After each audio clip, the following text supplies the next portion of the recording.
Hello বন্ধুরা, চলে এলাম এক নতুন ভিডিওতে। খুব অল্প সময়ের মধ্যে তোমাদেরকে ব্লাউজের ব্যাক ডিজাইনটা দেখানোর চেষ্টা করছি। সেজন্য আমি প্রথমেই ফার্স্টে পেপার পেস্টিংয়ে এঁকে নেব ওপরে 2 ইঞ্চি আর নিচে 3 ইঞ্চি মতো মার্ক করে পান গলার মধ্যে শেপটা হবে। আমি বেশিরভাগ পেছন গলাটার জন্য পেপার পেস্টিংই ইউজ করি। ভালোভাবে ফিনিশিং আসে আর ভালোভাবে সেলাইও করা হয়। এরপর পেপার পেস্টিং আর অস্ত্র একসাথে আয়রন করে নেব এবং অস্ত্র আর মেন ফ্যাব্রিকটা একসাথেই সেলাই করে নেব। এই ব্লাউজ পিসটা হচ্ছে আমার একটা বৌদির তেমন কিছু ডিমান্ড নেই, সে পুরোপুরি আমার ওপর ছেড়ে দিয়েছে।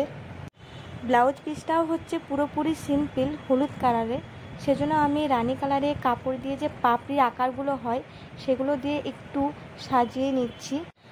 একটু লেস অ্যাটাচ করে দেখো ব্যাক নেকটা কত সুন্দর ফুটে উঠেছে। আর ফ্রন্ট পার্টটাও হচ্ছে ভি নেকের ওপর। এপাশে হাতা দুটো রেডি হয়ে গেছে, হাতা দুটো হচ্ছে ঘটি হাতা আর হাতেও এরকম পাপড়ি দিয়ে দিয়েছি। এবার বলো ফাইনাল লুকটা কেমন হয়েছে।